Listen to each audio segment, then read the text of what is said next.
여러분 경우에 다 다르지만 정말로 그렇습니다. 우리 모두는 다 어릴 적에 철없던 시절이 있었습니다. 그리고 철없던 시절에 개구장이 짓을 할 때마다 부모님이 넌 도대체 커서 뭐가 되려고 그러냐? 아휴, 쟤 어떡하냐? 참 걱정이다.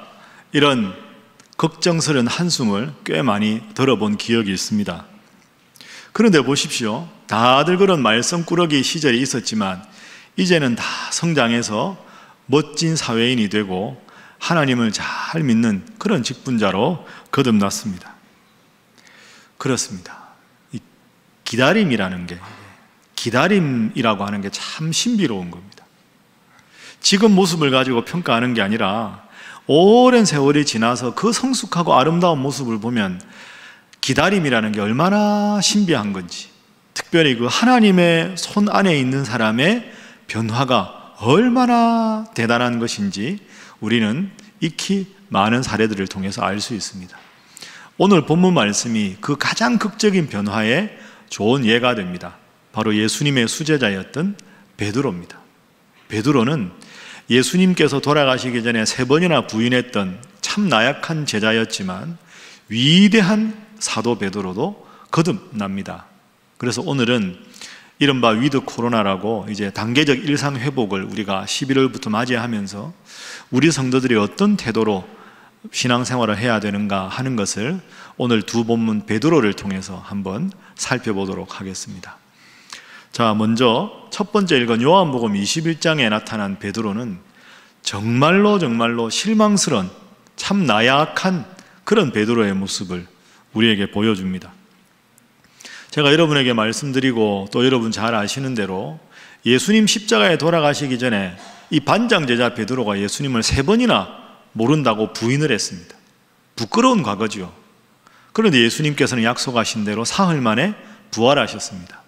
부활하신 후에 요한복음 20장에 보면 제자들과 베드로에게 나타나셨습니다. 큰일 났다, 예수님 돌아가셨는데. 그러고 있는데 예수님이 탁 베드로와 제자들에게 오셔서 너희에게 평안이 있을지어다, 그렇게 말씀하셨습니다.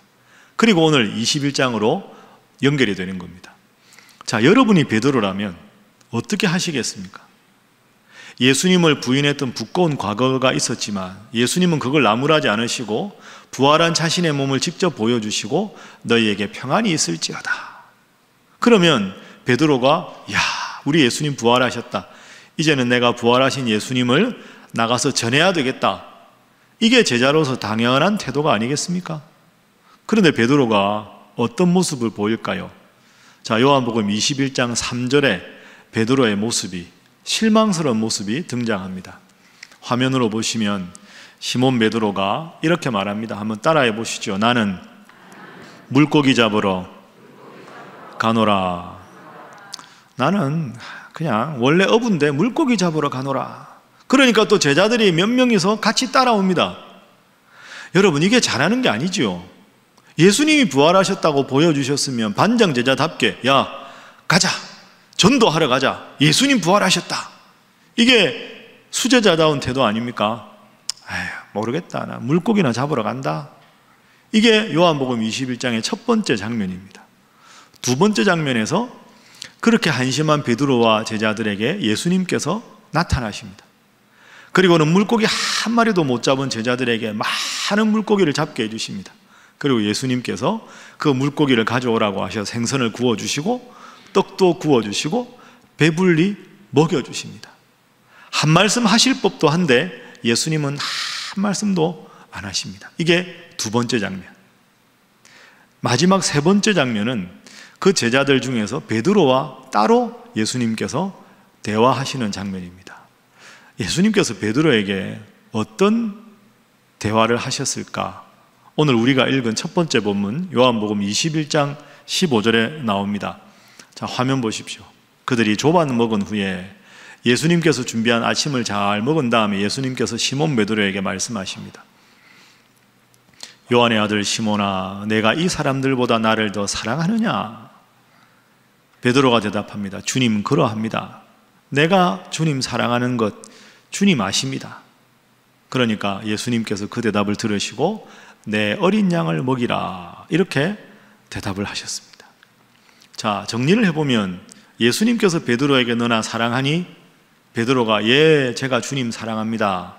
사랑을 물으시고 사랑을 대답합니다. 같은 사랑인 것 같지만 원문으로 보면 그렇지가 않습니다. 예수님께서 베드로에게 물으신 사랑은 헬라어 원문 그대로 보면 아가파스메 하는 겁니다. 나를 아가페 사랑으로 사랑하느냐. 아가페 사랑은 뭡니까? 어머니가 그 사랑하는 아기를 위한 무한 사랑입니다. 목숨을 바칠 정도로 아낌없이 사랑하는 가장 궁극적인 사랑이 아가페 사랑입니다. 베드로야, 너 이제는 나를 위해서 목숨 걸고 나를 사랑할 수 있니? 이렇게 물으신 겁니다. 그런데 베드로의 대답이 뭡니까?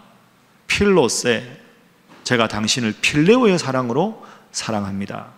사랑이라는 단어가 헬라어로는 4가지가 있거든요. 아가페는 목숨을 건 무한한 사랑이고, 필레오의 사랑은 제자가 선생님을 존경하는 마음, 친구와 친구 사이의 우정어린 사랑을 말합니다. 베드로가 이렇게 대답합니다. 그 예수님은 너 이제는 목숨 걸고 나를 사랑할 거지? 이렇게 물으셨는데, 예수님, 죄송한데 저는 선생님으로 예수님을 존경하긴 하지만 아가페 사랑은 아닙니다.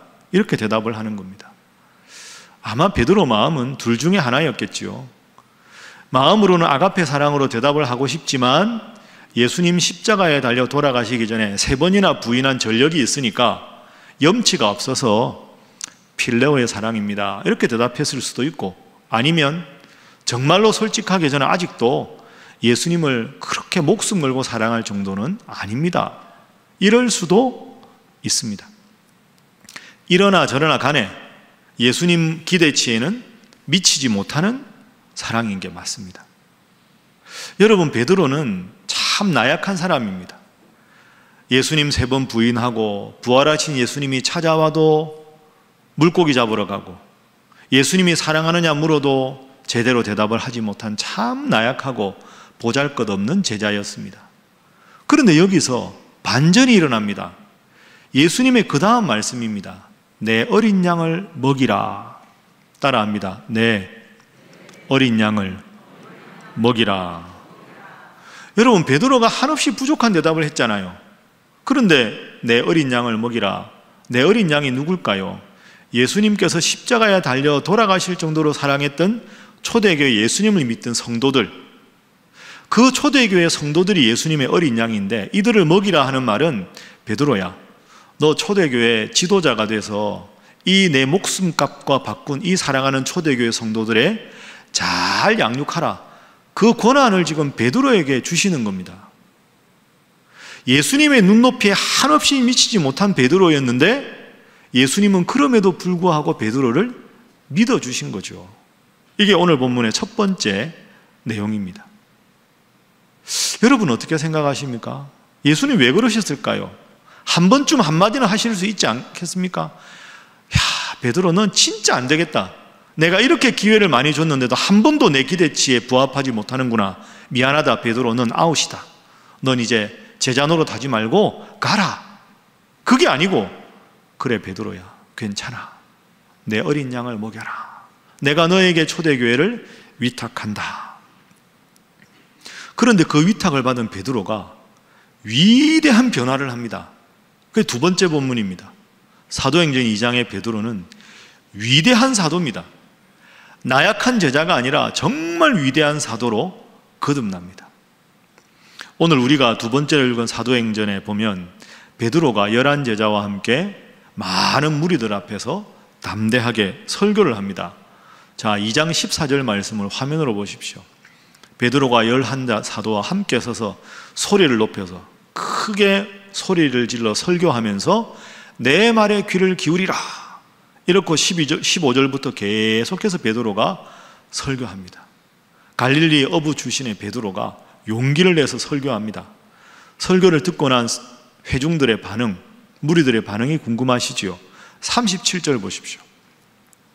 그들이 베드로의 설교를 듣고 마음에 찔렸습니다.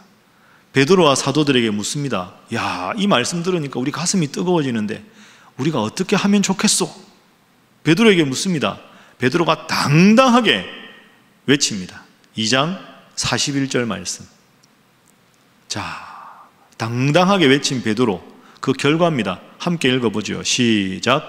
그 말을 받은 사람들은 세례를 받음에 이날의 신도의 수가 3,000이나 더하더라. 아멘. 이제 회개하고 예수님을 믿으라 베드로가 말하니까 그날에 예수님 믿기로 작정한 사람이 몇 명이라고요? 3,000명입니다. 한 번의 설교로 3,000명이 주님 앞에 돌아오는 위대한 사도가 베드로입니다. 여러분, 너무 급격한 변화 아닙니까? 그렇게 나약한 베드로가 위대한 사도가 되었습니다. 이유가 뭘까요? 어떻게 이렇게 급격한 변화가 가능했을까요? 사도행전 1장하고 앞부분에 보면 성령께서 충만하게 역사하셨기 때문입니다. 그게 본질적인 원인이죠. 그런데 제가 오늘 여러분들과 함께 나누고 싶은 것은 베드로를 향한 예수님의 태도입니다. 예수님 한마디도 베드로에게 나무라지를 않으셨습니다. 예수님의 태도는 이렇게 정리할 수 있지 않을까요? 세 가지 단어 한번 따라해 보시죠. 기다림, 기대, 바라봐 주기. 이 세 가지입니다. 베드로가 위대한 사도가 될 때까지 그냥 기다려 주셨습니다. 넌 잘할 수 있다, 베드로야. 너 훌륭한 점이 많아. 난 널 포기하지 않았어. 하고 기대하는 거죠. 그래서 위대한 사도가 될 수 있는 베드로, 그 단계에 오르기까지 그저 바라보고 사랑스러운 눈빛으로 기다려 주신 분이 바로 예수님입니다. 여러분, 비유하자면 이렇게 비유할 수 있지 않을까요? 큰 거목, 여러분 생각해 보십시오. 큰 아름드리 나무, 큰 거목이 있으면 그 거목에 이제 그늘이 시원하니까 나그네가 가다가 거기서 쉬기도 하고 온갖 다양한 종류의 새들이 그 아름드리 나무에 깃들 수 있는 안식처가 됩니다. 거목일 때. 그러나 그 거목은 어김없이 처음에 시작이 뭡니까? 묘목입니다. 처음부터 거목은 없습니다. 묘목이 기다림의 신비의 과정을 거쳐서 묘목이 되는 거죠. 오늘 본문과 연결해 보면 요한복음의 그 나약한 베드로는 묘목 베드로, 사도행전의 그 위대한 베드로는 거목 베드로입니다. 묘목이 하루아침에 거목이 될 수 없습니다. 예수님께서 기대하시고 사랑의 눈빛으로 기도하며 바라보셨을 때 베드로가 영적인 거목이 될 수 있었던 거죠. 예수님 마음은 이런 마음입니다.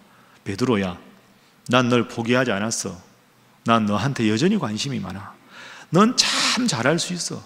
넌 정말 멋진 내 제자야. 그런 마음이셨습니다.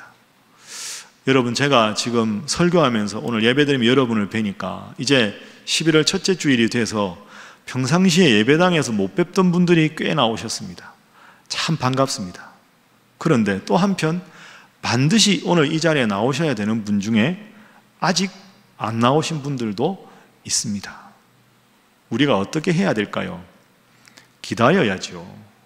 기대하는 마음으로 기도해야죠. 그게 오늘 베드로가 우리에게 주는 중요한 교훈입니다. 그런 의미에서 우리 옆에 분들과 인사 한번 하겠습니다. 기다려 주시기 바랍니다. 한 번 더 하겠습니다. 주님께서 위대하게 사용하실 것입니다. 그래서 이런 베드로의 급격한 변화에 요한복음의 베드로, 사도행전의 베드로, 이 모습을 보면서 오늘 우리가 11월 달 이른바 위드 코로나, 단계적 일상 회복의 이런 변화 속에 우리 신일교회가 어떤 걸 준비해야 하는가, 베드로의 변화를 품고 기도하는 교회가 되어야 되겠다, 이렇게 생각합니다. 제가 말씀드린 대로 여러분들 중에서 아마 이제는 예배당에 자유롭게 나올 수 있다니까 여보, 이제 예배당에 나랑 갑시다, 이렇게 자꾸 권했는데 안 들어주시는 분이 있을 겁니다. 목사님 안 됩니다. 저는 이제 남편 포기했습니다. 아유, 그 제자 제가 포기했습니다. 여러분, 아닙니다. 오늘 예수님이 만약에 그러셨다면 이 위대한 사도 베드로가 탄생할 수 있었을까요? 요한복음에 나오는 그 나약한 베드로, 몇 번이나 기회를 주셨는데 기회를 줄 때마다 실망스러운 베드로, 참다가 아웃 이랬다면 이 위대한 사도 베드로는 없었을 겁니다. 그래도 기도하고, 그래도 기다리고, 그래도 사랑의 눈빛으로 바라봐 주었을 때 위대한 사도 베드로가 된 것이죠. 오늘 우리가 해야 될 일은 이런 일이 아니겠습니까? 더 그래도 신앙생활 잘하기를 권면하고, 그래도 기도하고, 우리가 할 일은 최선을 다하는 일이고, 결과는 하나님께 맡기는 거죠. 하나님께서 원하시는 때 하나님께서 원하시는 방법으로 이루어 주실 줄 믿고, 늘 우리 사랑하는 가족의, 사랑하는 이웃의 신앙의 회복을 위해서 기도하는 여러분 되시기를 주님 이름으로 부탁합니다. 사실 제가 우리 교회 부임하기 전에 한 달에 한 번씩, 그죠? 한 달에 매월 두 번째 주일에 한 감리교회에 가서 설교한 적이 있습니다. 제가 장로교 목사인데 이상하잖아요. 그 교회 목사님들 많으신데. 그래서 제가 몇 번 사양했습니다. 저는 부족해서 부담스럽습니다 하고 사양을 했는데 하도 말씀을 하셔서 어쩔 수 없이 갔습니다. 제가 처음으로 주일 오전 예배 설교하러 갔을 때 담임 목사님이 오셨어요. 그분이 저한테 이렇게 부탁하셨습니다. 배호환 교수님, 이렇게 와주셔서 감사합니다. 어려운 부탁인데 승낙해 주셔서 감사합니다. 그래서 제가 승낙한 건 아니고요, 그냥 왔습니다. 이분이 그렇게, 제가 여쭤봤습니다. 아니 왜 여기에 그렇게 목사님들 많으신데 왜 장로교 목사인 저에게, 신학대학의 교수인 저에게 설교를 하라고 하십니까? 목사님, 이게 한국교회 참 슬픈 현실입니다. 교회 목회 예배 프로그램을 짜다 보니까 이 지역에 이사온 입주민들 대상으로 설문조사를 해봤습니다. 본인이 기독교인이라고 답한 사람들이 상당히 많았는데 이분들이 교회는 안 나가겠다고 응답한 사람들이 의외로 많았습니다. 아니 본인이 기독교인인데 왜 교회를 안 나간다고 합니까? 지금도 10년 전입니다. 이분들이 이렇게 말씀하는 분이 많다는 거죠. 교회 가봐야 목사님 설교 다 거기서 거기 아닙니까? 논리도 없고 고함만 지르고, 이제는 그런 예배당 가서 그런 목사님 설교 별로 듣고 싶지 않습니다. 10년 전에 그렇게 말씀하는 분이 많았다는 거죠. 이 목사님 표현을 그대로 옮겨보면 이 목사님이 오기가 생기더랍니다. 목사의 설교에 대해서 저렇게 교만하게 폄하하는 기독교인들이 많구나, 좋다. 그럼 내가 각 교단을 대표하는 신학대학의 수소문에서 신학대학 교수님 중에서 제일 적합한 분들을 한 분씩 모셔다가 설교를 하게 해야 되겠다. 그분들의 설교에서조차 귀를 막는 성도들이면 정말로 교만한 성도들이다. 이런 취지에서 이제 간 겁니다. 그래서 제가 매월 둘째 주에 1년 넘게 계속 그 교회 가서 설교를 했었습니다. 제가 첫 주 기억납니다. 설교 듣는 태도가 보통이 아닙니다. 성경책 안 가지고 오는 건 기본이고요, 다들 발장 끼고 고개 숙이고 핸드폰 하시고, 어른들이 그 글을 이제 한 달 하면서 이제 변화된 모습을 제가 보다가 우리 교회 이제 결정이 나서 사임을 하고 우리 교회로 왔습니다. 여러분, 그게 지금 10년이 지났습니다. 위드 코로나가 시작되었지만 한국교회 위상이 더 추락했습니다. 솔직히 이런 성도들이 더 많아지지 않겠습니까? 예배를 예배당 가서 드려, 목사 설교야 그게 그거지. 점점 그런 사람들이 많아지지 않겠습니까? 그럴 때 우리는 어떻게 말해야 될까요? 저는 솔직히 이런 평가를 듣고 싶습니다. 아니야, 우리 신일교회는 달라. 우리 신일교회 목사님들 설교는 달라. 책이 다 똑같다고. 아니야, 우리 목사님 쓰신 책은 달라. 읽어봐. 저는 그렇게 여러분들이 말씀할 수 있었으면 좋겠습니다. 이건 제 개인의 명예 때문이 아닙니다. 여러분, 이 복음은, 이 예배는 해도 되고 안 해도 되는 게 아닙니다. 우리의 목숨이 달려있는 문제 아닙니까? 복음이 듣기 싫다고 해서 복음을 내팽개치는 사람, 이런 세태라는 게 얼마나 가슴 아픈 일입니까? 목숨 걸고 사소해야 되는 게 기독교 복음 아닙니까? 그 어떤 일에도 불구하고 우리가 반드시 우선순위 1번으로 해야 되는 것이 예배 아닙니까? 예배를 거절하고 복음을 거절하고 설교를 거절한다면 어디서 우리가 희망을 찾을 수 있겠습니까? 그래서 그때 제가 결심한 게 있습니다. 제가 앞으로 책을 쓰든 설교를 하든지 간에 4가지를 해야 되겠다. 쉽게 한다, 지루하지 않게 한다, 그래도 주제와 논리는 깊고 무겁게 한다. 4번째, 쉽지만 통찰력이 있게 설교 준비하고 글을 쓴다. 그래야 여러분, 한국 기독교가 점점 약해지고 우리 교회 보십시오. 서울 중구에 우리 교회가 있지 않습니까? 이른바 도심 공동화 현상으로 우리 교회 이대로 가다가 앞으로 미래가 어떻게 될까요? 우리 교회 주위에 학교의 아이들 숫자가 점점 눈에 띄게 줄고 있습니다. 부동산 값이 너무 치솟아서 학령기 자녀를 둔 부모님이 이쪽 동네에 와서 살 수 있는 좋은 장점이 별로 없습니다. 이대로 가만히 두면 5년, 10년 후에 우리 교회가 어떻게 될까요? 정말 헌신하셨던 연세 많으신 노년 성도님들이 천국 가시기 시작하면 젊은 사람들 유입되지 않고 장년들 유입되지 않고 어린 아이들 없어지면 그럼 우리 교회는 점점 초라하게 변해가지 않겠습니까? 그래서 제가 우리 신일교회 위임 목사로 돌파구를 찾은 것이 바로 이것입니다. 들을 만한, 들어야만 하는 설교, 읽을 만한, 아니 읽어야만 하는 책, 그걸 제가 하는 게 우리 교회를 향한 앞으로 목회이기에 중요한 핵심 과제 중에 하나입니다. 그래서 여러분들이 우리 교회에 등록하고 우리 신일교회 성도로 살아가다 보니 내가 신일교회 다니니까 진짜 내가 기독교인이라는 자부심이 생기더라. 신일교회 성도라는 게 내가 참 행복하다. 나뿐 아니라 우리 사랑하는 자녀들, 자손들 모두 신일교회에 등록해서 신앙생활 잘 하라고 내가 늘 강조해야 되겠다. 그것에서 우리 신일교회에 희망이 있지 않겠습니까? 그래야 76년 동안 정말 헌신하신 노년 세대들을 존중하면서 청자년 세대들이 많아지고 그분들이 유입되면서 교육부가 더 부흥하고 그래야 정말 하나님 앞에서 우리 교회가 교회의 본질적인 사명을 잘 감당할 수 있지 않겠습니까? 이 일을 위해서 간절하게 예배를 사모하고 말씀 읽고 말씀 듣는 일에 최선을 다하고 모든 일에 신앙을 중심에 두고 살아가는 여러분, 그리고 우리 신일교회 될 수 있기를 주님 이름으로 축복합니다.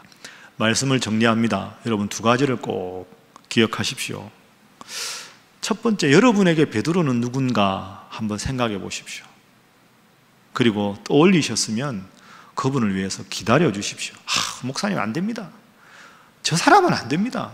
아니지요. 주님은 포기하지 않으셨는데 왜 여러분이 포기하십니까? 포기하지 마십시오. 그리고 두 번째는 누군가를 바라볼 때 기도하시고 기대하시고 사랑의 눈빛으로 묵묵히 기다려 주십시오. 그러다 보면 하나님이 때 하나님의 방법으로 분명히 변화시켜 주실 겁니다. 그 사람이 루터가 될 수도 있고 그 한 사람이 베드로가 될 수 있습니다. 역사를 바꿀 수 있습니다. 그 한 사람이. 아이고, 목사님 진짜 낭만적이시네요. 한 사람 한 사람이 어떻게? 여러분, 저 사실 낭만주의자입니다. 저는 낭만적인 거 꽤 좋아합니다. 지금 세상은 낭만이 사라졌습니다. 너무너무 삭막합니다. 교회에서만이라도 낭만을 외쳐야 하지 않겠습니까? 여러분, 교회는 꿈꾸는 곳입니다. 아무리 삭막해도 낭만을 외치는 곳이 교회입니다. 세상 사람들 보기에는 이웃 돕고 이렇게 하는 게 밑빠진 독에 물 붓기 같지만 주님이 물을 부으라고 하면 밑빠진 독이라도 물을 부을 수 있는 사람이 성도여야 합니다. 그것 해가지고 뭐가 되겠냐고 하더라도 주님이 원하시는 일이면 우리 교회 이름이 드러나지 않는 일이고 여러분이 희생하고 수고하는 일이라도 주님 한 분만을 기뻐할 수 있는 일이면 기쁘게 하는 것이 교회가 되어야 합니다. 여러분, 그래서 여러분 마음 중심에 하나님이 계시고 예배가 있고 말씀이 있어서 주님께서 여러분의 마음을 기쁘게 받으셔서 위대하게 여러분과 여러분의 가문에 큰 복을 주실 것을 믿고 치우침이 없는 걸음으로 믿음 생활 잘 하시는 우리 사랑하는 신일의 모든 성도 되시기를 주님 이름으로 축복합니다.